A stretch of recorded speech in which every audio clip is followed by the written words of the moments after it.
ያልኩት ይሄንን ነው። እግዚአብሔርን በደል ከሆነ ከእግዚአብሔር የሰሙት ነገር ከሆነ በዛ ነገር የሚዘመር ለእግዚአብሔር እኔ አባት ስለሆነ ለእግዚአብሔር ነው የሚዘመረው። በፕሮቴስታንት ዳዊት በበገና እየተባለ ይዘመራል። በፕሮቴስታንትም እኮ ምን ማለት ነው? ስለ ዳዊት ይዘመራል። ስለ ዳዊት የተዘመረው ዝማሬ ብዙ ማለት አንድ ብቻ አይደለም። ማአት ማለት ዳዊትን እያመሰገኑ ዘመሩ አይደለም። ዳዊት አይደለም። ስህተት ነው ሳይሆን ዳዊትን እየተመሰገነ ዘመረ። እኛም እንዘምራለን ሊል ይችላል። እኛ እኮ አሁን ቅድም እርሶን አላመሰገንኩትም? በድጋሚ እንግዳ አድርጌ ስጋብዞት ስለመጡ አመሰግናለሁ አላልኩትም? ታዲያ ኃጢአት ነው? ያ ስግደት የተጨመረ አይደል? ስለ ስግደት ደግሞ ይላል። ስለ ምስጋና ስነግሮት አይደለም። ስለ ምስጋና ስነግሮት ወደ ስግደት ይሄዳሉ። አዩ መታጠፊያው አይደለም ነው። ቅድም እርሶን አመሰገንኩ። አሁን ለምሳሌ አባት ነው እርሶ መጥቼ እግሮን ብስሞት እየሰገድኩ ነው። እየሰገድኩ ነው። መላእክቱ ሁሉ እኮ ለማርያም ይዘምራሉ። አይደለም። እኔ ስለነሱ አይደለም ማስተምሮ። እርሶ የሚተቹት ነገር ካለ እድል ሰጥታለሁ፣ መብቶት ነው፣ ይቀጥላሉ። እርሶን እግሮን መጥቼ እንደ አባት እንደ ታላቅ እንደ ወንድም መጥቼ እግሮን ብስም እየሰገድኩሎት ነው? ስግደት ነው? እያከበርኩት ነው። አባቴ እኔ ትልቅ ሰው ናቸው፣ በመነኩሴ ናቸው። እጅ እግራቸውን እስማለሁ አባቴ ስለሆኑ። ጥሩ ነው። ምን ችግር አለ? ለማክበር ከሆነ ታዲያ በልብህ እውነት ለማክበር ታዲያ ለማክበር ካልሆነ ለማርያም ግን የአምልኮ ስግደት ነው። እኔ አላቅም። እሱንም የለውበታም። እሱን ካለ ስለዚህ ያለበት እያልኩ እኮ ካለ እኔ ማርያምን የማመልክ ሰው አይደለ? እኔ እኮ እሱ የሚያመልክ ሰው ካለ መጠየቅ ይቻላል። እኔ የማርያም አምላክም አይደለሁም። የዘላለም ሕይወት ሰጪ ናት ተብላ ነው እኔ አይደለሁም። እሱን በደንብ አድርገው እንደውም ጥያቄ ላይ በዚህ በፊት ቪዲዮ ላይ ስላየሁኝ በደንብ አድርገው ያነሱና ያብራሩልኛል። ሌላው በቀጥታ ልምጣና ከዚህ ከልብስ ጋር የክህነት ልብስ ጋር በተያያዘ ነው። ወጣቸዋል እርሱ ወጥተዋል አይደል? ከዛ ቤት ኦልሬዲ ስህተት ነው ብለው ልክም አይደለም ይሄ ነገር ጥሩም አይደለም ብለው ወጥተው ወደ ወንጌል አማኝ ተቀላቅለዋል አይደል? ለስንት ዓመት ነው ከወጡ ከዛች ቤተክርስቲያን? 13 ዓመት። ስለዚህ 13 ዓመት ከወጡ 13 ዓመት ሙሉ ለምንድን ነው እነሱ ኦርቶዶክሳውያን መለያቸው የሆነውን አባቶች የሚለብሱትን ካህናቶቿ የሚለብሱትን ልብስ ለምን ትለብሱታላችሁ? የኔም ንብረት እኮ በምን ምክንያት? ተምሬ ነው ያገኘሁት። በቃ ትምህርቱ ልክ አይደለም እኮ የተማሩት፣ ሻሩት እኮ ትክክለኛ ትምህርት አይደለም፣ ልክም አይደለም፣ ወደ ዘላለም ሕይወት የሚወስድ መንገድም አይደለም ብለው አንተ አሁን የተማርክበት ጋውን ሊኖር ይችላል። እሱ የትምህርት ቤት ነው፣ ሴኩላር አይደለም። ይሄ መንፈሳዊ ነው፣ መንፈሳዊ ነው። ይሄ ደግሞ መንፈሳዊ ትምህርት ተመረስ ጨርስ። ይሄ ካባ ያ መንፈሳዊ ትምህርት እኮ ስህተት ሆነ፣ የዘላለም ሕይወት የማያገኙበት ሆነ። ከሰሩ እኮ ያ የተማሩት ከሰሩበት እኮ እርሱ ከስረው ሌሎችም ያምልጡ ወንጌል ነው እና ታዲያ ለምን ከልቦት አልወጣችም? ወዳታለሁ አሁንም እኮ ከልቦ ስላልወጣ ታዲያ ለምን አይመለሱም? መመለስም አይቻልም ወደ ጨለማ እኮ። ታዲያ ጨለማ ከሆነ ይሄ ልብስ የጨለማው መገለጫ አይደለም ነው አሉ እኮ። እንደዛ ያሉ ሰዎች በጨለማ ከሆኑ ይሄ አመክንዮት የክህነት ልብስ ነው የአገልግሎት እኮ። አሁን ካህን ነው እርሶ? አሁን ካህን ነኝ። በምን የኢትዮጵያ ኦርቶዶክስ ቤተክርስቲያን ካህን እኮ ወንጌል አማኝ ሆነው ነው። ቆይ እንጂ ካህን ማለት ምን ማለት አይደለም። የኢትዮጵያ ወንጌል አማኞች ሆነው ተቀላቅለዋል። በቃ እርሶ ወጥተዋል እኮ ከዛ። አሁን ለኢትዮጵያ ኦርቶዶክስ ቤተክርስቲያን ካህን አይደሉም እርሶ። መናፍቅ ነው የሚሉት። መናፍቅ ማለት አይደለም፣ መጠሪያውን ነው እኮ የምነግረው። አሁና መጠሪያው በቃ እርሶ መናፍቅ ተብለው የኢትዮጵያ ኦርቶዶክስ ቤተክርስቲያን የሰጠችውን ክህነት አንስታለች አይደል? ተነስቷል። ሲነሳ ከነ ልብሶት ነው የተነሳው። ትምህርቱ ሊነሳ ይችላል። የትኛው ትምህርት? እውቀቱን ልትወስደው ትችላለህ እኮ። እውቀቱም አይረባም ብለው ተዉት እኮ። እንዴት ነው አይረባም ማለት? ይኸውልህ አንድ ነገርማ አንደርስታንድ ማድረግ አለ አይደለም? እርሶ አሁን እሺ፣ የኢትዮጵያ ኦርቶዶክስ ቤተክርስቲያን አስተምሮ ልክ ነው? ልክ አይደለም። ልክ ካልሆነ የተማሩት ኪሳራ ነው። ረጅም ዓመት በዛ ያሳልፉት ትምህርት ስርዓት የለፉበት የደከሙበት ሁሉ የኪሳራ ዓመት ነው አይደል? ስለዚህ እንደኔ የኪሳራ ዓመት ነው አይደል? የኪሳራ ዘመን ሆን ልብሶ ለምን አልከሰረም? ለምን ያምሩበታል? ለምን ዛሬም ዝንጥ ብለው አባት ሆነው ለምን ይታዩበታል? አሁንም እግዚአብሔር ይባርክ። እሺ እድል ስጠኝ። አሁን እኮ እንዳላወራ አላደረጉትም። እኔ አመክንዮ ስለምፈልግ ነው። ይቀጥሉ። እሺ በጣም ጥሩ። እንደኔ አይነት በቀድሞ ህይወት የሚመላለሱ ሰዎች እኔ ነኝ የማስፈልጋቸው። እኔ ወንጌል የበራልኝ ሰው እኔ ነኝ የማስፈልጋቸው። በዛ ቤተክርስቲያን ይህንን አይነት ልብስ ለብሰው በጥንቆላ ውስጥ በእርግማን ውስጥ በተሳተ ትምህርት ውስጥ ለሚኖሩ ሰዎች እኔም እንደናንተ እንደዚህ አይነት ካህን ነበርኩኝ፣ አገልጋይ ነበርኩኝ። ነገር ግን ትምህርቱ ስህተት አለበት። ከዛ ትምህርት ውጡ ለማለት ይሄንን ምልክት መልበስ አለብኝ።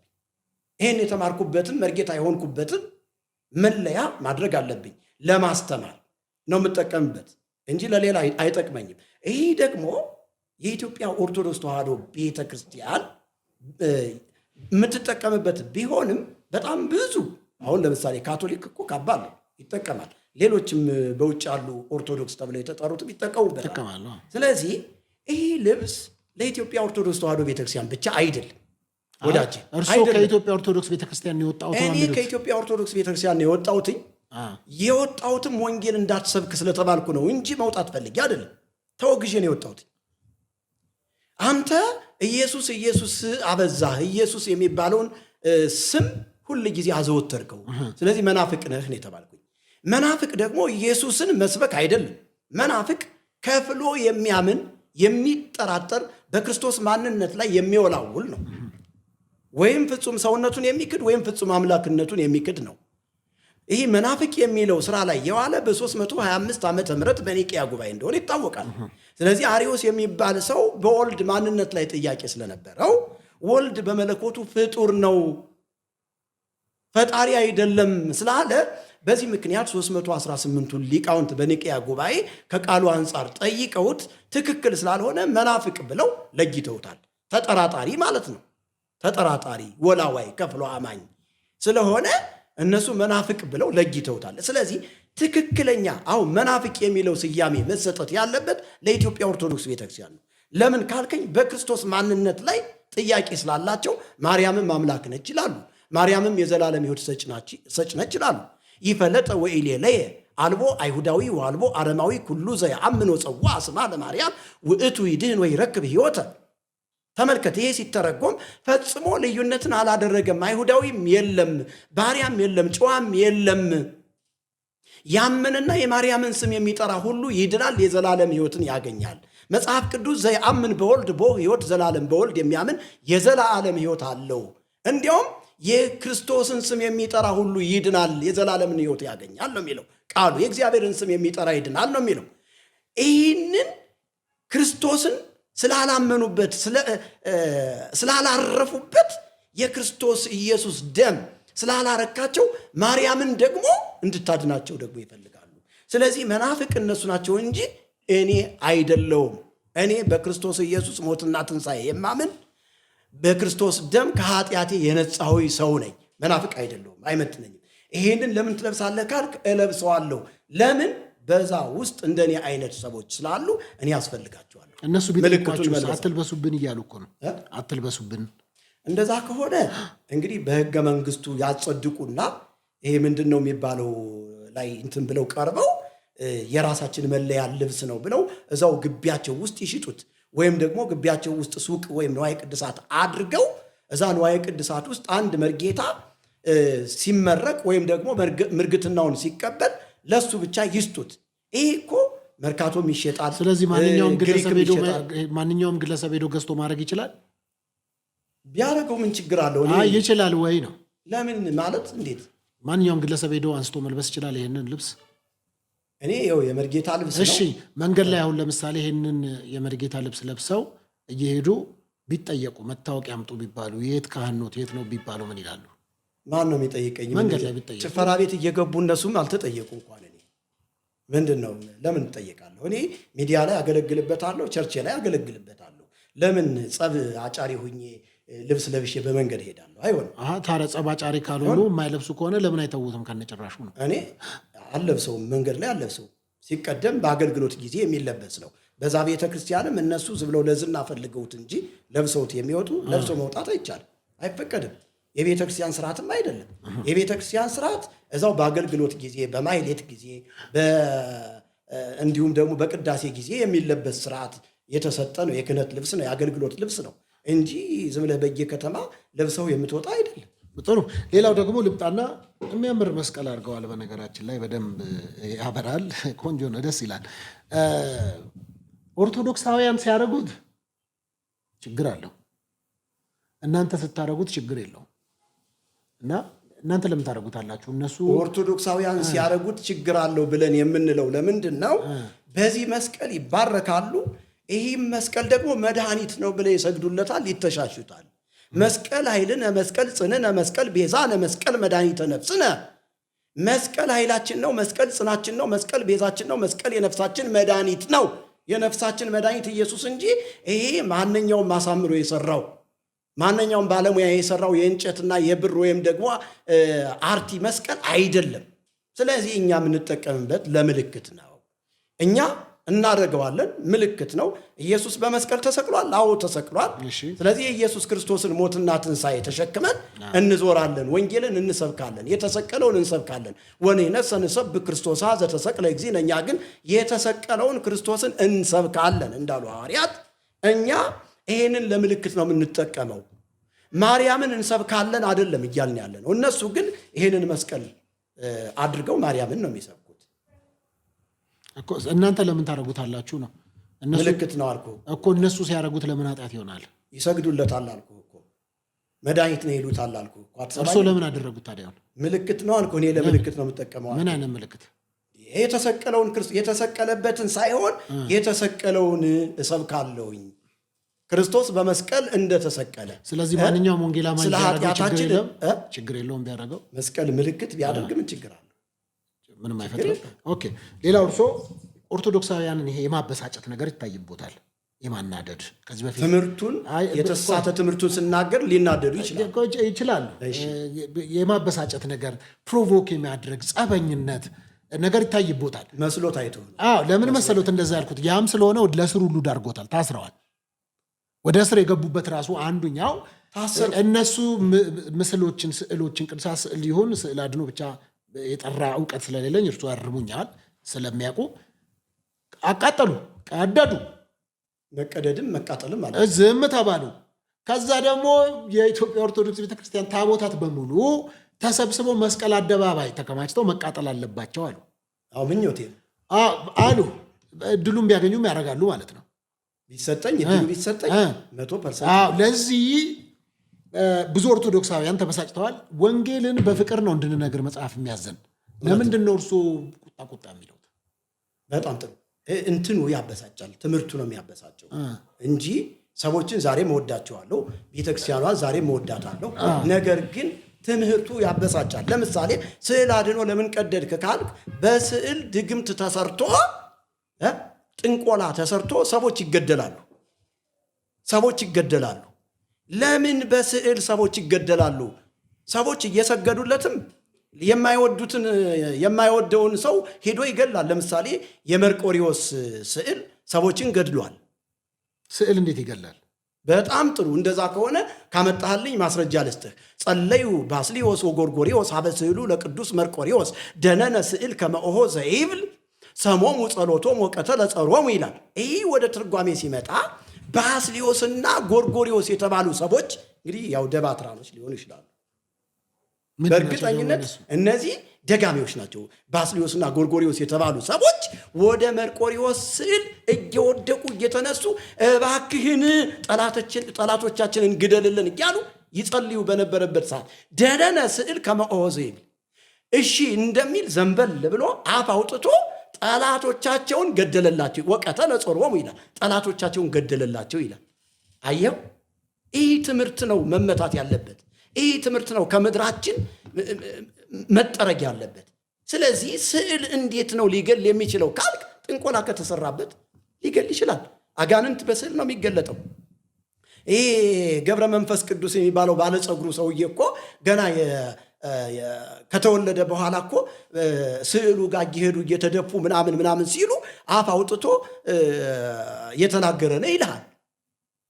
የሚካኤል ስዕል እኮ ዱራታዎስና አስተራኒቆስ የሚባሉ ሰዎች አንድ ቀን ግብዣ አድርገው የነፍስ አባታቸውን ጳጳሱን ወደ ቤት ጋብዘውት ከዛ በኋላ የወርቅ ወንበር ባለሀብቶች ስለነበሩ የወርቅ ወንበር አስቀመጡለትና የወርቅ ወንበሩ ላይ ቁጭ እንዳለ ከዛ ስዕሉ ግድግዳ ላይ የተሰቀለው ስዕል ቅናት ያዘው። እንዴት ለእኔ ስትሰግዱ ኑራችሁ አሁን ለጳጳሱ ትሰግዳላችሁ ብሎ አፍ አውጥቶ ገሰጻቸውና ቤቱን እንደዚህ ተርትሮት በቃ እዚህ መኖር አልፈልግም ብሎ አኩርፎ ስዕሉ ሄዶ ሚካኤል ቤተክርስቲያን ገባ ይላል። ሚካኤል ቤተክርስቲያን ከገባ በኋላ ያለ መሰቀያ ግድግዳ ላይ ተሰቀለ። ይሄ ብቻ እኮ አይደለም ፓስተር፣ ስዕሉ አውቶማቲካሊ ወደ ዛፍ ተቀየረ ይላል። ስዕሉ ወደ ዛፍ ተቀየረ ይላል። ወደ ዛፍ ተቀይሮ መልካም መልካም ፍሬ አፍርቶ ፍሬውን የበሉ ቅጠሉን የተቀቡ ሁሉ ከበሽታቸው ተፈወሱ፣ ከአጋንንት ስራት ነፃ ወጡ ይላል። ስለዚህ እንዲህ አይነት ትምህርት በሚሰጥባት ቤተክርስቲያን ውስጥ እንዲህ አይነት ትምህርት በሚሰጥባት በሀገራችን ኢትዮጵያ እውነት ዕዳን፣ በሽታን፣ ቸነፈርን፣ ጦርነትን ያመጣ ይህ ትምህርት ነው ብዬ ነው የማምነው። ይህ ጥንቆላ ነው። እግዚአብሔር የማይወደው ነገር ነው። ስዕል አፍ አውጥቶ አይናገርም። ስዕል አፍ አውጥቶ እንደተናገረ በምታት የሚያስመስል አጋንንት ነው። ሰዎችን አእምሯቸውን ቀይሮ የአጋንንት አሰራር እንደሆነ ነው የምትመለከተው። ስለዚህ ጥንቆላ ነው፣ ጥንቆላ ነው። ይሄንን አታድርጉ ብዬ ስዕሉን ቀድጄ ወንጌልን ብሰብክ ምንድን ነው ችግሩ? በጳውሎስ ዘመንም እኮ የጥንቆላ መጽሐፍቶች ይቃጠሉ ነበረ። የነ አርጤምስ ምስሎች እኮ በአደባባይ ላይ ይቃጠሉ ነበረ። ወዳጅ ጸብ አይፈጥርም ወይ? ጸብ አጫሪነትስ አይደለም ወይ? ወንጌል በዛ ጉዳይ እርሶ ላይ የተናደዱ ሰዎች እርሶ ላይ አንዳንድ ሙከራዎችን አታክስ ቢያደርጉ እማምንበትን የምቀበልበትን የቤተ ክርስቲያንን ስርዓት እያበላሹ ነው፣ ደፈሩን ብለው ቢያስቡስ? እኔ ይኸውልህ ብሞት ማለት ነው በእኔ ደም ላይ ቤተ ክርስቲያን እንደምትገነባ አምናለሁ። እስጢፋኖስም ሙቷል፣ እነ ያዕቆብም በሰይፍ ስለት ተቀልተዋል፣ እነ እስጢፋኖስም ተወግረዋል፣ እነ ጳውሎስም በቀፎ ተደርገው በቅርጫት ተደርገው ተወርውረዋል፣ እነ ጴጥሮስም ተዘቅዝቀው እንደ ቤተ ክርስቲያን ታሪክ ተሰቅለዋል። ዋጋ የተከፈለበት ወንጌል ነው። ዝም ብለህ እየተመሳሰልክ ጎረቤት ላይ ያልዳነ ሰው እንዳለ እያወቅህ ሂደህ ጠላን ጭልጥ እያደረግ የሆነ ቡናህን ጭልጥ እያደረግ ተስማምተህ የምትኖር ከሆነ እግዚአብሔር በዚህ ደስ አይሰኝም። እግዚአብሔር ደስ የሚሰኘው ሰው ወደ መንግስቱ ሲገባ ነው፣ ሲድን ነው እግዚአብሔር ደስ የሚሰኘው። በሰማይ ያሉ መላእክትም ደስ የሚሰኙት ነፍሳት ሲድኑ ነው ወዳጄ ሆይ። ስለዚህ ይህ ጸብ ለመጫር አይደለም፣ ትውልድ እንዲነቃ ነው። እንዲያውም እኔ ይህንን በማድረጌ ልንገርህ አይደለም ፓስተር፣ እኔ ይህንን በማድረጌ እግዚአብሔር ይመስገን። በባለፈው አንድ ቪዲዮ ላይ ፓስተር ትዝታው ሳሙኤል አውጥቶ እየሰራ አይቼ ነበር እና እዛ ላይ ምንድን ነው ያየሁት? ኦርቶዶክሳውያን በጣም የስዕል አምልኮ፣ የስዕል የጣዖት ስራ፣ የአጋንንት አሰራር እንደሆነ አምነው እየወሰዱ የቆሼ ሰፈር ሲጥሉት ታይተዋል። መዓት ስዕል አድኖ የሚባለው መዓት ስዕል አድኖ የሚባል ኦርቶዶክሳውያንን ያንን ለማድረጋቸው ምን ማስረጃ አለ? በጣም ብዙ ኦርቶዶክሳውያን ናቸው አሁን የባነኑት በዚህ የተክለ ሃይማኖትን ስዕል በመቅደድ። እውነቴን ነው የምነግርህ፣ 100 በላይ የሚሆኑ ነፍሳት ድነዋል። ራሱ ኦርቶዶክሳውያን እየደወሉ እኔ ጋ ስዕል ከንቱ እንደሆነ፣ ከዚህ በፊት ስዕል ብትነካ እጅህ ይቆረጣል የሚባል ህዝብ ነው። ስዕልን ብትደፍር፣ ስዕልን ባትሰግድለት ትቀሰፋለህ፣ ትቆረጣለህ የሚባል ነው። ለስዕልሽ የማይሰግድ ከቆመበት ስፍራ ይጥፋ፣ ስም አጠራሩ ማይታወቅ እየተባለ እየተረገመ የኖረ ህዝብ አሁን ወንጌል ሲበራለት ስዕል አድኖን በአደባባይ እያቃጠለው ነው። ስዕል አድኖ የሚባለው የማያድን መሆኑን እየተረዳ እየቀዳደደ እየጣለው ነው። እግዚአብሔር ይመስገን። ስለዚህ አሁንም ቢሆን ይሄ አቋሜ ነው። ስዕል አጋንንታዊ ስራ ነው። በዚህ ምክንያት ነው ከዛ እስር ቤት የገቡት። አስረው እንደነበረ መረጃው አለ። ታስሬያለሁ። ታዲያ ጳውሎስ አልታሰረም? 14ቱን መልእክት ሙሉ ሲጽፍ እኮ እስር ቤት ነው የጻፈው። እስቲ ምን ገጠሙት? ከዛ እስር ቤት እንዴት ገቡ? በጣም ጥሩ። በመግባቴ ደስ ብሎኛል። እዛ ውስጥ በመግባቴ 3 ሰዎች ድነዋል። ጌታ ኢየሱስን የህይወታቸው አዳኝ አድርገው ተቀብለዋል። አንድ ቀን ገባው፣ በበነጋው ፍርድ ቤት ቀረብኩኝ። ከዛ በኋላ ፍርድ ቤቱ ወይም ደግሞ የህጉ ስርዓት ያው ወንጀል እንዳልሆነ ስለተረዳ በሰላም ፈቶኛል በበነጋው። ግን በአንድ ቀን አዳር ውስጥ 3 ሰዎች ጌታ ኢየሱስን የግላቸው አዳኝ አድርገው ተቀብለዋል። ደስተኛ ነኝ በመታሰብ። እንዴት ነበረ ሲያዙ? አስታውሳሉ? አስታውሳለሁ። ምንድነው የተፈጠረው? ጠዋት 11 ሰዓት ተኩል ላይ በር ተንኳኳ፣ መኖሪያ ቤቱ። እና 2 ልጆች አብረውኝ የሚኖሩ ነበሩ። እነሱ ደግሞ ቀድመው ወጥተው ነበረ፣ ስፖርት ምናምን ይሰራሉ። ስፖርት ሊሰሩ ስለወጡ እኔ ደግሞ ለጸሎት ተንበርክኬ ነበርና ከዛ በር ተንኳኳ። ዛሬ ምንድን ነው እነዚህ ልጆች ተመልሰው መጡ፣ በቃ ደብሯቸው ነው ምናምን ብዬ በጣም ነው የተንኳኳው በፍጥነት። ኧረ ተረጋጉ እንዴ ምንድን ነው ስርዓት ማጣት እያልኩ ወጣሁ። ስወጣ ፖሊሶች ናቸው የቆሙት። ከዛ ተጠርጣሪ አለ አሉኝ። እሺ ተጠርጣሪ ማን ይባላል ስላቸው፣ አይ እሱን እንትን እንላለን እንሰማለን ብለው ሊገቡ ሲሉ ማዘዣ ይዛችኋል? የፍርድ ቤት ማዘዣ ይዛችኋል አልኳቸው። አሁን ብለው ሰጡኝ። ከዛ አነበብኩት። ምስጢሩ መዝገቡ ይላል። መርጌታ ምስጢሩ መዝገቡ ይላል።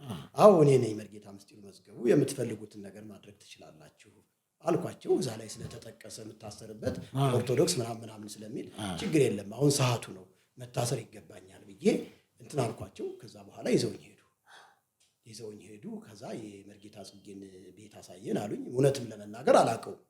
መርጌታ ጽጌ በጣም የወንጌል ሰው ስለሆነ ብትጠሩት ይመጣል፣ ምንም አያስቸግራችሁም፣ ዝም ብላችሁ ደውሉለት አልኳቸው። በቃ ከዛ እሺ ምናምን አሉ። ብዙም እንትን አላሉኝም። እኔ ከገባሁ በኋላ እርግጠኛ ሁኝ የምነግርህ 40 ደቂቃ ምናምን አልቆየም። ሲመጣ እሳቸውም መጡና እዛ ተገናኘን። በቃ እዚያው አብረን እየጸለይን ምናምን አሳለፍን። በቃ ደግሞ ደስ የሚል እስር ቤት ነው።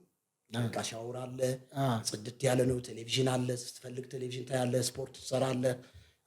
በቃ ጽድት ያለ ነው። በቃ ምን ልበልህ።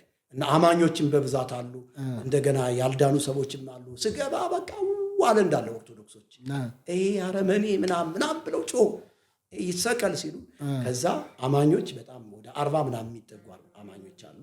መጥተው ክብብ አደረጉኝና ጸለዩልኝ። ከአንተ ጋር በመታሰራችን እድለኞች ነን ብለው በቃ እኔ በጣም ነው ደስ ያለኝ እንደዛ ሲንከባከቡኝ። ከዛ በኋላ በቃ የሚበላ ነገር አመጡልን፣ በላን። የእግዚአብሔርን ቃል ምናምን ማካፈል ጀመርን። ቀስ እያልን ጓደኛ እየፈጠርን ግን እንዴት ነው የተክልዬን ስዕል የቀደዱት የሚል ከዛው ተነሳ። ያው እንዲህ ነው ትምህርቱ ነው ምናምን ብለን በፍቅር መስበክ ጀመርን። በዚህ ምክንያት እንዲያውም ይሄ ካቦ ነው ምናምን የሚባሉ ካቦች አሉ እንደሱ ያጋጠሙት መስበክ አይቻልም ብላም ብሎ ተቆጡ። እሺ አይ መስበኬን አላቆም፣ ወንጌልን መስበኬን አላቆም። ምክንያቱም እዛም ወንጌል ነው የምሰብከው፣ ወንጌል የኔ ቴስትንፋስ ስለሆነ መስበኬን አላቆም አልኩኝ። እዚህ ሃይማኖት አይፈቀድም፣ እሰብካለሁ። ምናልባትም ከዚህ አስወጥታችሁ ጨለማ ቤት ብታስሩኝም እዛም ሰው አገኛለሁ። ስለዚህ ወንጌል እሰብካለሁ አልኳቸው። ከዛ በኋላ ቀስ እያልን ሳንረብሽ ወንጌል ስንሰብክ 3 ሰዎች ድነዋል። ከዛ በበነጋው እንትን ሄድን፣ ፍርድ ቤት ቀረብን። የማናውቀው ጠበቃም ቀርቦልን ነበር። ለእኛ ያው ክሱ ትንሽ ከባድ ነው፣ ከእውነትም የራቀ ነገር ተቀላቅሎበት ነው የቀረበ። ነገር ግን እኛ የታሰርንበትን ሁኔታ አስረዳን ለፍርድ ቤቱ። በወንጌል ነው የታሰርነው። የስህተት ትምህርቶች በቤተ ክርስቲያኒቱ የተጻፉ አሉ። እነሱ ትክክል እንዳልሆኑ እንደ እግዚአብሔር ቃል እውነት መሰረት አድርገን ሰዎች እንዲመለሱ ከጣዖት እንዲርቁ ነው እኛ እንትን ያልነው ያስተማርነው እንጂ ሌላ የፈጠርነው ሁከት የለም ምናምን ብለን አስረዳን። ከዛ ለ10 ጊዜ ቀጠሮ ተሰጠ። አርብ ገብተን ቅዳሜ ነው ፍርድ ቤት የቀረብነው። ለ10 ቀን ጊዜ ቀጠሮ ተሰጠ። ከዛ ስንሄድ መጀመሪያ እንዲህ ብያቸው ነበር መርጌታ ጽጌ ዛሬ ፍርድ ቤት ቀርበን የምንለቀቅ ከሆነ ፌር አይደለም፣ መቆየት አለብን 1 ሳምንት እያልኳቸው ነበር። ከዛ ልክ ኧረ ምናምን እያሉ ነበርና ሄድንና በቃ ፍርድ ቤት ለ10 ጊዜ ቀጠሮ ሲል ደስ አለኝ። ደስ ብሎኝ ወደ እንትን ተመለሱ፣ ወደ እስር ቤት ተመለሱ። ከዛ ዛሬ ወጥቼ ቢሆን እኔ ደስ አይለኝም ነበር እያልኩ ነው። አሁን ልክ ነህ ግን ምናምን እያሉ ሄድን። እስር ቤት ተመልሰን እንደገባን ምሳ ምናምን በላንና የጸሎት ሰዓት ነበር። የሚገርምህ የገባንበት 7 ሰዓት ተኩል እስከ 8 ሰዓት ባለው ነው። ከዛ የጸሎት ሰዓት ደረሰ። እንጸልይ፣ ቃል እንከፋፈል ተባለና እድሉ የተሰጠኝ ለእኔ ነው ቃል እንዳካፈል እና ቃል ለማካፈል መጀመሪያ የተሰበሰቡ ቅዱሳን የዳኑ አማኞችን ካጠገባቸው ያለውን ሰው ለጻድቁ መልካም ይሆንልሃል በሉት የሚለውን መልካም ይሆንልሃል በለው እያልኩ ነበር። እግዚአብሔር ምስክሬ ነው የምነግርህ። ከዛ መልካም ይሆንልሃል እየተባለ መርጌታ ምስጢሩ ምናምን ብሎ ተጣሉ እና የሚገርምህ ይሄ ትንቢተ ዳንኤል መጽሐፍ ምዕራፍ 6 ነበር ያነበብኩት። ካነበብኩት በኋላ መልካም ይሆንልሃል በለው ካጠገብ ያለውን ሰው እያልኩኝ ስጠራ እንግዲህ ሕግን መተላለፍ አትችልም መርጌታ ጽጌ በጣም ይቅርታ፣ ይህንን ራሱን ያነበብኩትን ቃል ስበከው አንተ ጨርሰው ብዬ አልኩት። ተነሳና እሺ በቃ እንግዲህ እኔ ሳልጠራም ብለህ ነው በቃ እሺ ብሎ ያንን ቃል ያካፈለ እያለ እኔ ወጣሁኝ። ከዛ ውጣ ተብለሃል ተባልኩ። እንዴ ለምን ነው የምወጣው? ለምን ታሰርኩ? ለምን እወጣለሁ? ፍርድ ቤት እኮ 10 ጊዜ ቀጠሮ የ10 ቀን ጊዜ ቀጠሮ ሰጥቶኛል፣ አልወጣም አልኩ እና ተመለስኩ። ከዛ ውጣ ተብለሃል እኮ ውጣ ነው የምትባለው አለ። አይ በፍጹም ብዬ እንትን ስል አሁንም መርጌታ ጽጌ ተጣራ። ደግሞ በጣም የሚገርምህ ነገር መርጌታ ጽጌ ውጣ ተብለሃል ሲባል ለምን ነው የምወጣ ብለው እንትን አሉ እሳቸው። አልወጣም ምናምን አሉ። ከዛ በቃ ጉዳዩ እንግዲህ ያው እንትን እየበረታ ሲሄድ ውጡ ተብላችኋል፣ በቃ እንግዲህ ውጡ ተብላችኋል ሲባል እንግዲህ ምንም ማድረግ እንችላለን። ከዛ በዚህ አይነት ሁኔታ እግዚአብሔር ጣልቃ ስለገባልን ከእስር ቤት ወጠናል። እልልታው በጣም በዝቶ ነበር እዚህ ሚዲያው ላይ እና የተክልዬ ጠላት ቀንደኛ መናፍቃኖች ታስረዋል የሚባል በጣም ከፍተኛ የሆነ እንትን ሆኖ ነበር። ከሳቴ ብርሃን ቴሌቪዥን ላይ ወጠን እኛም እግዚአብሔር ጣልቃ ስለገባልን ተፈተናል እና ለእነሱ በጣም ድንጋጤ ነበር። በጣም ጥሩ ብቻ እግዚአብሔር ረዳን፣ ሰዎች ዳኑ፣ ተፈታን። መታሰር ምንም ማለት አይደለም፣ አባቶች ያለፉበት ስለሆነ ያው ወደፊትም ልንታሰር እንችላለን። ከዚህም በፊት ደግሞ ብዙ ጊዜም ታስረናል። ያ የመጀመሪያ አይደለም፣ ያው ሚዲያ ላይ ስለወጣ እንትን ስለሆነ እንጂ በተለያዩ ጊዜ በወንጌል ታስሬያለሁ፣ በጩቤ ተወግቻለሁ፣ ታስሬያለሁ። በጣም ብዙ መከራዎችን እያስተናገድኩ ነው። ግን አሁን የሚናደድቡት ሰው የለም መንገድ ላይ ምናምን? እውነት ለመናገር አሁን 2 ሳምንት ነው አሁን እግሬን ትንሽ በባለፈው አንድ ሰው ሽጉጥ ይዞ እንትን እየተከተለኝ ነበረ። ሽጉጥ ይዞ ከቸርች እሑድ ቀን ነው ስወጣ እና በቃ ፍጠን ይለኛል መንፈስ ቅዱስ፣ ፍጠን ወደ ቤት ፍጠን ነው የሚለኝ እና 4 ሆነን የቸርች አገልጋዮች ናቸው ወጠን በእግር እየተጓዝን እኔ ሳይክል ይዣለሁ እና ሳይክሏን እንዲህ እያሽከረከርኩ በእጄ ከዛ ፍጠን ነው የሚለኝ። ከዛ ልጆቹን በቃ እኛ ሁል ጊዜም አገልጋዮች እቤት ነው ምሳ የምንበላው እና እቤት ምሳ እንደምንበላ ስለማቅ በቃ እናንተ ቤት ድረሱብኝ፣ እኔ በሳይክሌ ልፍጠን አልኳቸው። ያ የሰማሁት ድምፅ ነው እንትን ያለኝ እና ከዛ ልክ ሳይክሏ ላይ ወጥቼ እየሄድኩ እያለ ቁም ብሎ ሽጉጡን ይዞ ይከተለኛል። ከዛ አይ እንዴ ፍጠን ተብያለሁ እኮ ለምን እቆማለሁ ብዬ እኔ ሄድኩና ቤት ገባሁ። ቤት ስገባ ደወለ። አመለጥከኝ አይደል አለኝ። ማን ልበል ስል እንተና እባላለሁ አለኝ እና እንዲያውም ሰውየው የህግ አካል ነው እና አቃቤ ህግ ነው። ስሙን መጥራቱ ይቆይ፣ አስፈላጊ ከሆነ ስለቀረጽኩትኝ ወደፊት እንትን እለዋለሁ ሁኔታውን አይቼ እና አቃቤ ህግ እንተና እባላለሁ፣ የምሰራው ልደታ ክፍለ ከተማ ቢሮ ቁጥር እንደዚህ ነው አለኝ። እሺ ክቡር አቃቤ ህግ ምን ልታዘዝ አልኩት። እኔ እንደ አንድ ኦርቶዶክሳዊ አንተን መግደል ነው የምፈልገው አለኝ። እንዴ አቃቤ ህግ እኮ ህግን ይጠብቃል እንጂ አይገድልም አልኩት። እንዴት ምን ብለህ ነው ምን አስበህ ነው አልኩት። ቤተ ክርስቲያኒቱን መዘባበቻ እንዳደረካት እገልሃለሁ፣ አንተን ገድዬ 3 ወር አልታሰርም አለኝ። ሰማኸኝ አልኩት። ክቡር አቃቤ ህግ ህጉን የምታከብር ከሆነ ህጉን አክብር፣ ካላከበርክና እኔን ለመግደል በጣም ስራ የሚበዛብህ ከሆነ 2 ወር ነው የምሰጥህ አልኩት። በእምነት 2 ወር ነው የምሰጥህ። እኔ የእግዚአብሔር ሰው ነኝ፣ የእግዚአብሔርን ሰው እያሳደድክ ችግር ይደርስብሃልና ፈጥነህ ንስሐ ግባ አልኩትና ዘጋሁት። ከዛ በመነጋውም ደወለ ሰኞ ቀን እና አገልጋዮች አብረውኝ ስለነበሩ ለምን ሪከርድ አታደርገውም ለምን አትቀርጸውም ምናምን ነገር ሲሉኝ እሺ ብዬ እነሱ እንደዚህ ቀረጹት፣ በሌላ ሞባይል እንደዚህ ቀረጹት። ስሙም አለ በቪዲዮ ተቀርጿል። ከዛ ቀረጹት። ደግሞ ሲደውል በነገራችን ላይ ሪከርድ አድርገናል፣ በቪዲዮ ቀርጸናል አልኩት። ይኸውልህ እንደገና ቅረጽ ልንገርህ አለ። እንደ አንድ ኦርቶዶክሳዊ ይገልሃለሁ ያለኝ። ስለዚህ ይሄ በማስረጃ የተቀመጠ ነው። ከዛ በኋላ ግን ምንድነው የተፈጠረው? የዛሬ 2 ሳምንት ይሄ የሆነው ከዛ በፊት ነው። 1 ወር ምናምን ይሆነዋል።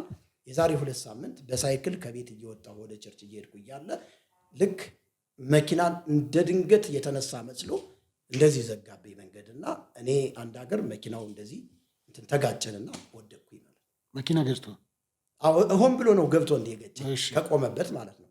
ለካ እየጠበቁኝ ነበር። ከዛ ሲገጩኝ እኔ ወደቅኩኝ። በጣም ራሴን ስቼ ነበር። በእውነት እግዚአብሔር ምስክሬ ነው። ይሄ ቀኝ እግሬ ምናምን ተጎድቶ የቤተክርስቲያን ሰዎችም ያውቃሉ። በጣም ይሄ ደምቶ ነበረ፣ ተሰብሬ ነበር፣ የአጥንት ስብራትም ደርሶብኝ ነበረ። ከዛ በኋላ ወጣው ሽጉጥ ምናምን ነው የደቀኑት ሰፈር ላይ እግዚአብሔር በቀን ከዛ መጨረሻ ህዝቡ እንዳለ ጠባቂ አለው። ደግሞ ሰፈሩ ትንሽ የኛ ሰፈር በጣም እንትን ነው፣ በጣም ጥበቃው እንትን ያለ ነው፣ የተጠናከረ ነው። ከዛ ልክ በዛም በዚህም ምናምን ህዝብ ምናምን እንዲህ ሲከባቸው መጨረሻ መኪናው ውስጥ ገቡና መኪናውን ክላክስ እያደረጉ እንደዛ ሆነው አምልጠዋል። እኔ በወቅቱ ያው ወድቄ ስለነበረ ታርጋውንም መያዝ አልቻልኩም። በዚህ ምክንያት ሰዎቹ አረጋግተውኝ አንስተውኝ ከዛ ወደ ቸርች መሄዴን እንትን ብዬ ወደ ቤት ገባሁኝ። እንደምንም ያው ሕክምና ወስጄ ነው እንትን ያልኩት ማለት የዳንኩት። እና እንደዚህ አይነት ነገሮች እየተከሰቱብኝ ነው፣ ተደጋጋሚ እንዲህ አይነት ነገሮች እየተከሰቱብኝ ነው። መልካም እንግዲህ ከዛች ቤተክርስቲያን ከወጡ በኋላ እንደው እርስዎን በዚህ በካህንነት የሾሞት እንደ አባት ቀደምት የሆኑ ጳጳሳት ወይም ቀሳውስቶች ምናምን አያገኙትም? አይመክሮትም? እንደው ምክር ተመለሱ፣ እንደዚህ ልክ አይደለም የሚል ግንኙነቶች እንደው በመልካም ጎኑም ማለት ነው እንደዚህ አይነት አባቶች የሉም የሚጠይቁት? እውነት ለመናገር በጣም ጥሩ ጥያቄ ነው ያነሳኸውና በተለይ አንድ ጊዜ በዛ በጣም ባዘንኩበት ሰዓት ያለቀስኩት ቪዲዮ የተለቀቀ ጊዜ መለሳለሁ ሁሉ ብለው ነበር እርስዎ እና መለሳለሁ ብዬ ስለነበር በእውነት ያልደወለ ጳጳስ የለም፣ ያልደወሉ አባቶች የለም። መኪና ነው የምትፈልገው፣ ቤት ነው የምትፈልገው፣ እኛ እንገዛልሃለን እኔን ብለው ያለቀሱ ከልባቸው አልቅሰው እና የሆነ ነገር ቀብተው እኮ ነው እንጂ እኮ አንተ እኮ ለቤተክርስቲያኒቱ አስፈላጊ ሰው ነህ ብለው የለመኑ ሰዎች ነበሩ። እውነት ለመናገር በዛን ሰዓት እንደዚህ ብዙ ሰዎች ይደውሉ ነበር። ኖርማሊ አሁንም ይደውላሉ። ተመለስ ወደ እናት ቤተክርስቲያን፣ ጄኔራል ሰባኪ ወንጌል አድርገን እንሹም፣ በቃ ቤተክርስቲያናችንን አገልግል፣ ከዛ ከምንፍቅና ህይወት ውጣ እያሉ ይደውላሉ ብዙዎች። በዚያው ልክ ደግሞ እውነት የበራላቸው ጳጳሳቶች አሉ። እውነት የበራላቸው መጋቢዎች፣ እውነት የበራላቸው ጳጳሳቶች አይዞ በርታ፣ እኛም አልመቸን ብሎ ነው እንጂ ብንወጣ ደስ ይለን ነበር። የእንጀራ ጉዳይ ሆኖብን ነው እንጂ እንዳንተ ወንጌል ብንሰብክ ደስ ይለን ነበር። እና አንተ የያዝከው እውነት ትክክለኛ ስለሆነ እውነት ወንጌል ስለሆነ በዚሁ ቀጥል በርታ የሚሉኝ የሚጸልዩልኝ ደግሞ አሉ በዚያው ልክ። እና በነገራችን ላይ የዛ ቤተክርስቲያን በሶስት የተከፈለ ነው። ምን ማለት ነው? በጣም ጥሩ። አንድ ተሐድሶ እንዲመጣ ተግቶ የሚጸልይ ወንጌልን የሚሰብክ ግሩፕ አለ በዛ ቤተክርስቲያን ውስጥ ጳጳሳት ጀምሮ እስከ ተራው ሊቀ ዲያቆን እስከሚባለው ድረስ ማለት ነው።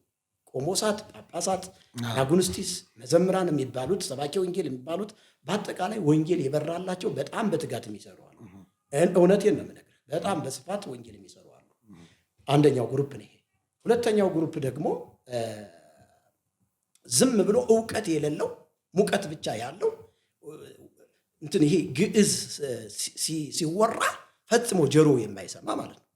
ግዕዝ ምን እንደሆነ በጆሮ ጠገብ ካህን ይሆናል። በዛ ዝም ብሎ በጆሮ ጠገብ መብራት እያበራ ዲያቆን ሆኖ ከዛ ካህን የሆነ ዝም ብሎ ስልጣነ ክህነት የተሰጠው ግዕዝ የማያቅ ቅኔ የማያቅ ዝም ብሎ ተራ የሆነ ዝም ብሎ እምዬ ኦርቶዶክስ እያለ በቃ ዝም ብሎ ጥላቻ እየሰበከ መናፍቃን እንዲህ ናቸው፣ የድመት ስጋ ያስበላሉ፣ ይበላሉ፣ ሳር ይግጣሉ፣ ጋዝ ያስጠጣሉ፣ ግብረ ሰዶም ይፈጽማሉ እያለ ስም የሚያጠፋ ግሩፕ አለ እዛ ውስጥ።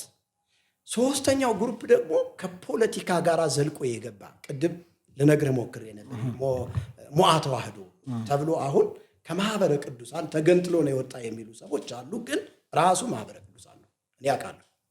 ማህበረ ቅዱሳን በጣም ለቤተ ክርስቲያኒቱ አስቸጋሪ የሆነ ስለ ወንጌል ግድ የማይለው ከፖለቲካ ውጭ ሌላ ነገር የማይፈልግ የድሮውን ስርዓተ መንግስት መልሶ መገንባት የሚፈልግ ነው።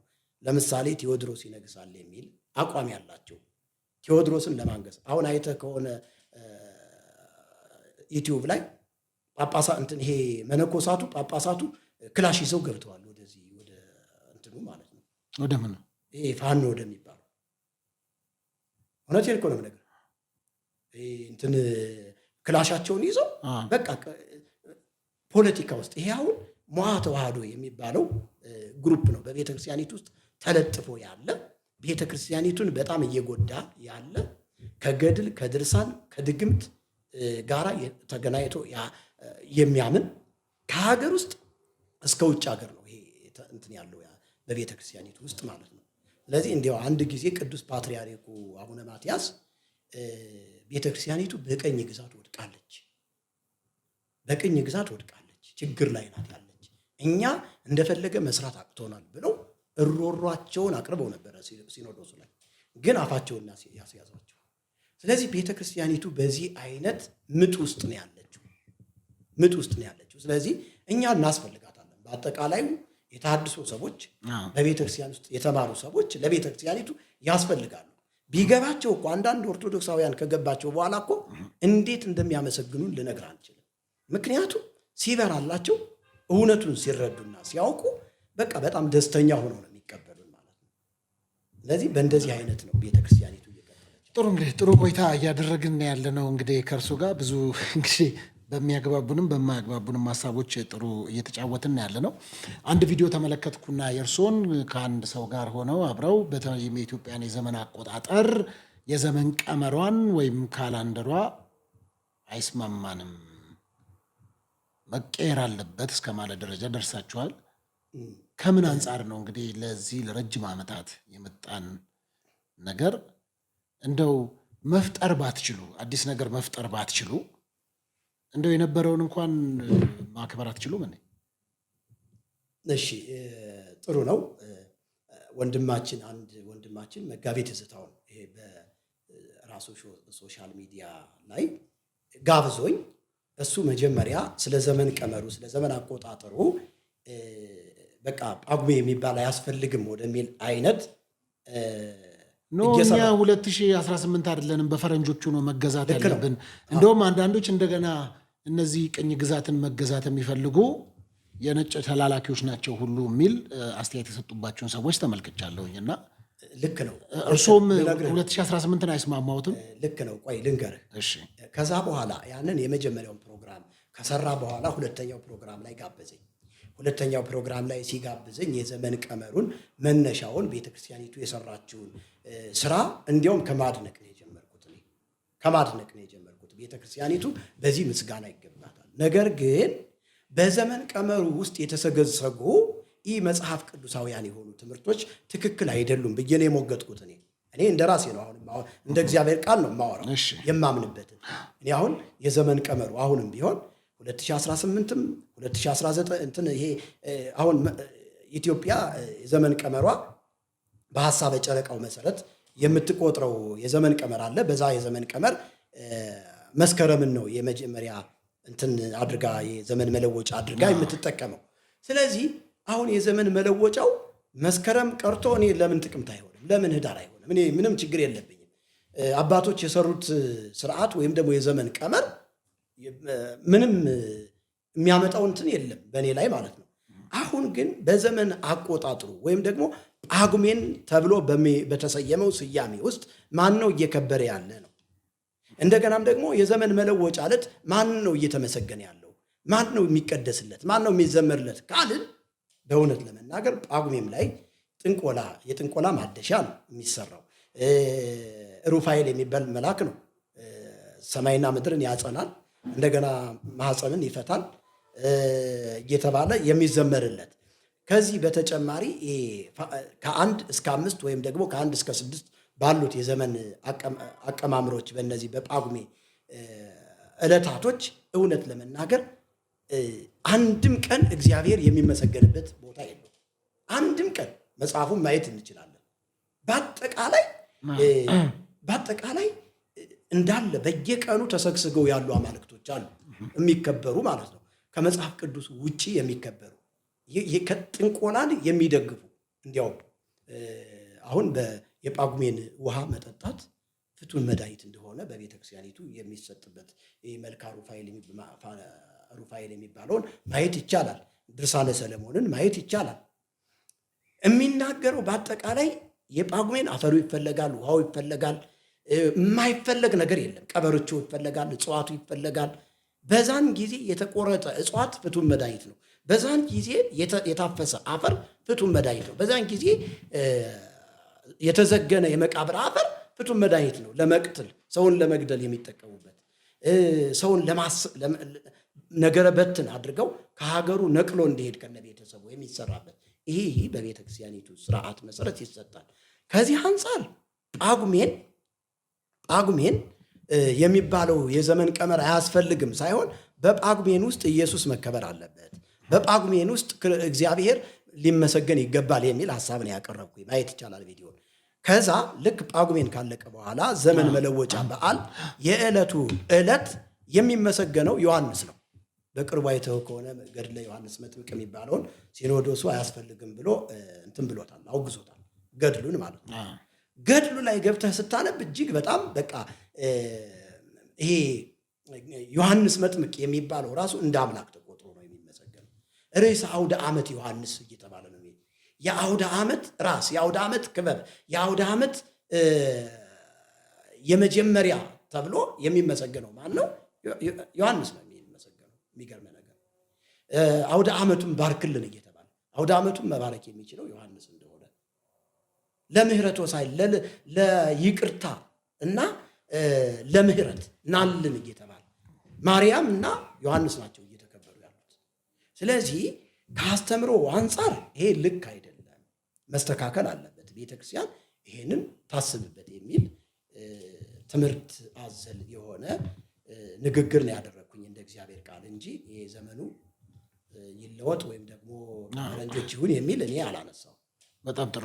እንግዲህ በማር የተለወሰ መርዝ የሚል መጽሐፍ እንደጻፉ ይታወቃል። ከዚህ በፊትም አይቼዋለሁ። አሁን ደግሞ ወደ ኦሮምኛ ሊቀይሩት ያስባሉ ይመስለኛል። ምን ላይ ደረሰ? እግዚአብሔር ይባርክ። ይህን ስላነሳልኝ በጣም አንዱም ይሄ እንዲታይልኝ ነበረ የፈለግኩት።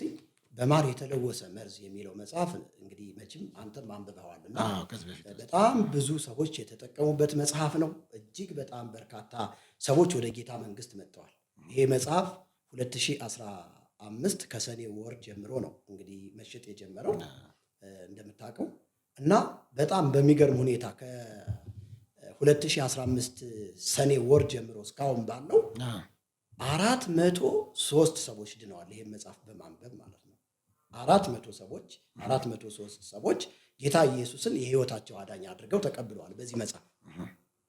ኖርማሊ ከነዚህ ሰዎች መካከል 105ቱ ቄሶች፣ መርጌቶች፣ ዲያቆናቶች ናቸው።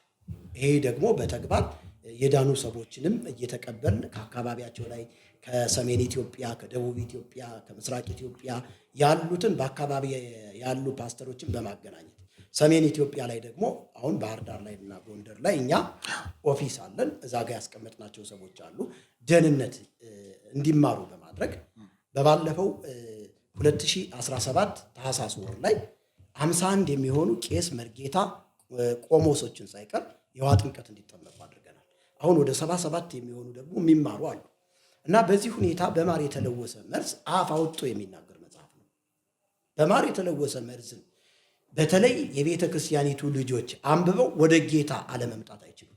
እና ምንድነው የተፈጠረው መሰለህ? ይህንን መጽሐፍ አንድ ሰው ጀርመን ሀገር ያነበዋል። መጋቢ ነው እና መጋቢ ነው፣ የኦሮሞ ተወላጅ ነው። መጽሐፉን ካነበበ በኋላ እዚህ ለአንድ ሰው ይደውላል። እንደዚህ አይነት መጽሐፍ አንብቤ እጅግ በጣም ጠቃሚ መጽሐፍ ነው እና ለምን ወደ ኦሮመኛ አይተረጎምም ብሎ ሀሳብ ያቀርብለታል ለዛ ሰው። ሰውየው እግዚአብሔር ምስክሬ ነው ደወለልኝ። ከዛ እንደዚህ አይነት መጽሐፍ አንብበን ነበር አለኝ። አዎ አልኩት። ይሄን መጽሐፍ ለምን አናስተረጉመውም ሲለኝ እኔ እንዲያውም እየጸለይኩ ነበር በኦሮመኛ እንዲተረጎም እና ግን አሁን ለትርጉም የሚሆን ገንዘብ የለኝም አልኩት። በቃ መጽሐፉን ይዘውና አለኝ። መጽሐፉን ሰጠሁት። ካነበበ በኋላ በራሱ ወጪ 200 ምናምን ሺህ ብር ከፍሎ ይሄን መጽሐፍ አስተርጉሞታል። እግዚአብሔር ይባርከው። በዚህ አጋጣሚ ዘመኑን ትውልዱን ይባርክ እና ለኦሮሞ ተወላጆችም መጽሐፉ አስፈላጊ ስለሆነ መተርጎም አለበት ብለው አስተርጉመውታል። እኔ ግን ይህንን መጽሐፍ ሌላ ሀሳብ ጨምሬበታለሁ። በተለይ በኦሮሞ ማህበረሰብ ላይ የተሰራ ሴራ አለ። ቤተክርስቲያኒቱ የሰራችው ሴራ አለ። ምን ማለት ነው? ከአስተምሮ አንጻር የሰራችው ነገር አለ፣ ኦሮሞን ዝቅ የሚያደርግ። አሁን ይህን ልነግርህ አልችልም። ያንን ሀሳብ አካትቼበታለሁ በዚህ መጽሐፍ ላይ ተካቶ ተተርጉሞ ተቀምጧል። ስለዚህ አሁንም ለወንጌል ያልሆነ ገንዘብ ለምንም ምንም አይጠቅም።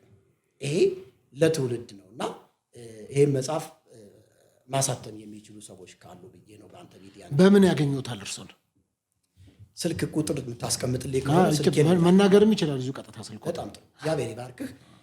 ስልኬ 0913 21 45 11 0913 21 21 45 11 አዎ። ከዚህ በተጨማሪ ጽዮን ቲቪ ኢትዮጵያ የሚለው ዩቲዩብ ቻናል ላይ ቢገቡ ሌሎችም ስልኮችም ስላሉ ሊያገኙኝ ይችላሉ። በጣም ጥሩ። ስለዚህ በቀጥታ ስልካቸውን እዚህ ላይ አስቀምጠናል። በዚህ ስልክ ቁጥር በመደወል እንግዲህ እሳቸውን ማግኘት ይችላሉ።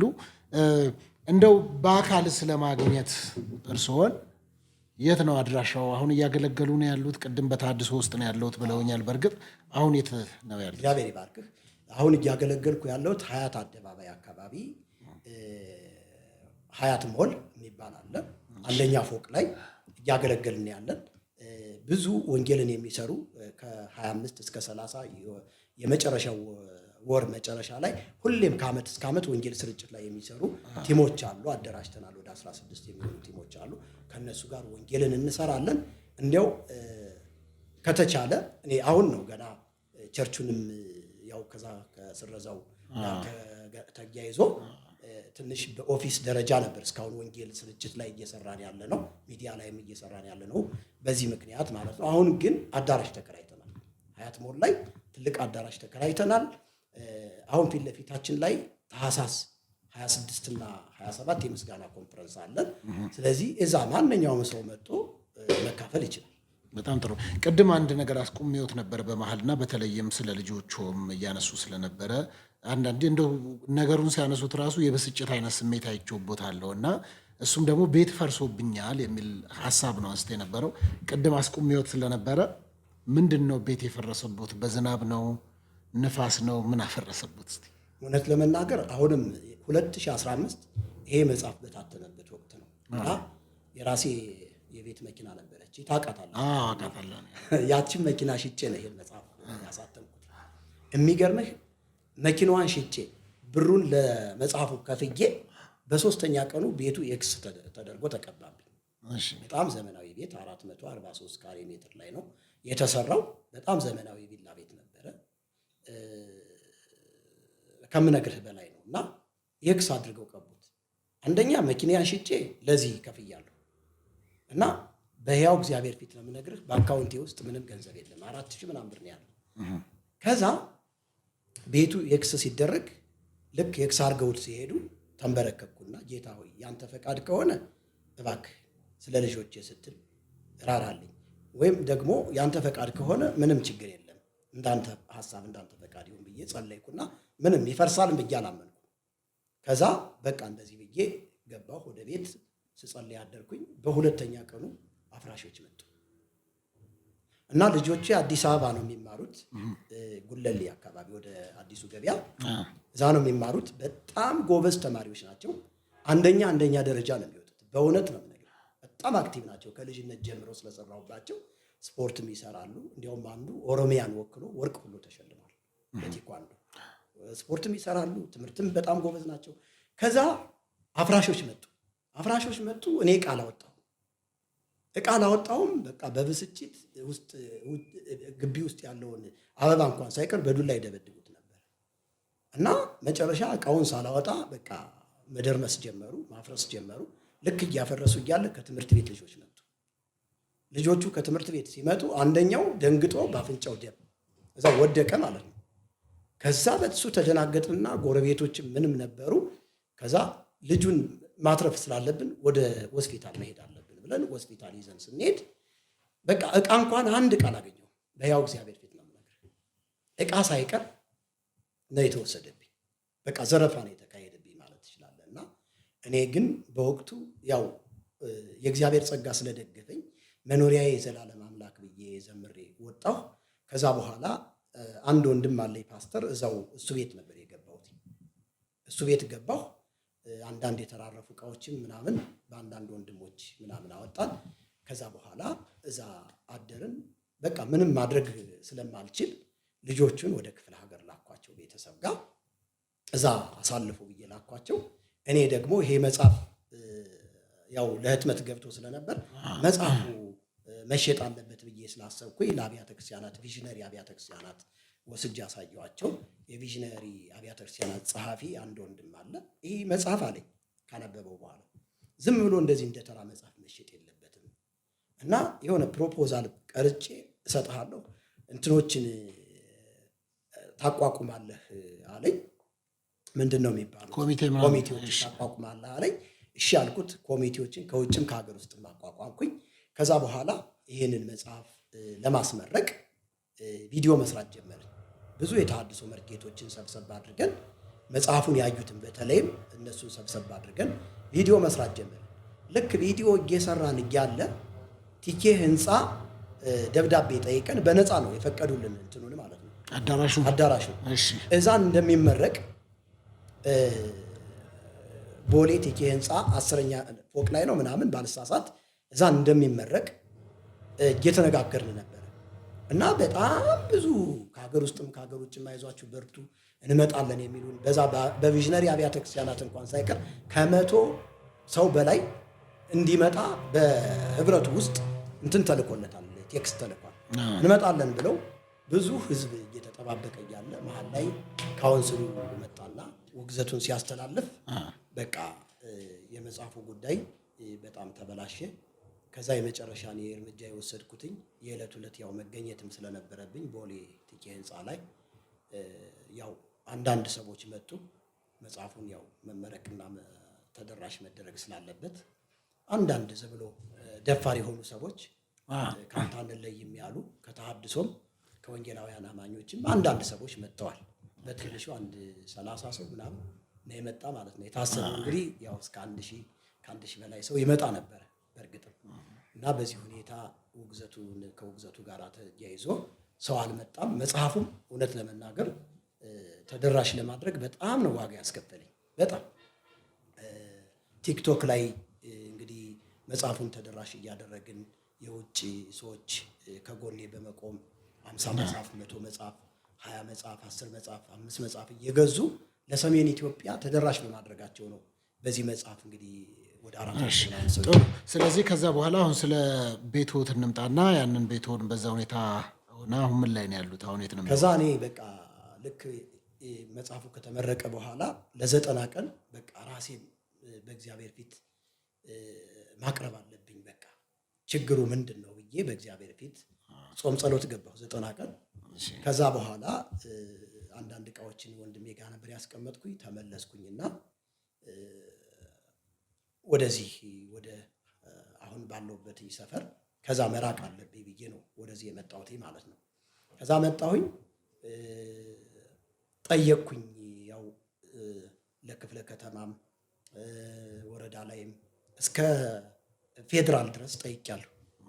ቦታው ቢያንስ እንዲመለስልኝ ብዬ ነበር እና ጥያቄ አቀረብኩኝ። ግን ማንም አልተረዳኝም እስካሁንም ድረስ። ያው እንግዲህ በቤት ኪራይ ነው ያለሁት። እውነት ለመናገር ፓስተር በጣም ነው የተቸገርኩት። እግዚአብሔር ምስክሬ ነው። 200 ብር እንኳን እስከማጣ ድረስ ነው የተፈተንኩት የነበርና እግዚአብሔር ግን መልካም አባት ነው። ራርቶልኝ ደግፎኝ እንደገና አቁሞኝ ነው አሁን እንዲያው ጸጋው ረድቶኝ ነው እያገለገልኩ ያለሁት። ልጆቹም በዚህ ስሜታዊ ሆነው 2 ልጆች መከላከያ ገብተዋል። አንደኛው ልጅ ደግሞ ወደ ፋኖ ተቀላቅሏል። በሁለት ሳይድ በሁለት ልጆች መከላከያ፣ አንደኛው ደግሞ ፋኖ። እኔ ጾም ጸሎት በገባሁበትኝ በዚያው ወቅት በቃ እነሱ ስሜታዊ ሆነው ከዚህ በኋላ ትምህርትም አንማርም፣ አባታችንም እኛን ማስተዳደር አይችልም፣ አቅም እንደሌለኝ ያውቃሉ። በጣም በዛ ስሜታዊ ሆነው መከላከያ ተቀላቀሉ 2ቱ። አንደኛው ወደ ፋኖ ገባ። አሁን 2 ልጆች ብቻ ናቸው ከኔ ጋር ያሉት ማለት ነው። እነሱም ትምህርት እየተማሩ አይደለም፣ አቅም ስላጣሁኝ ልጆችን ማስተማር ስላልቻልኩኝ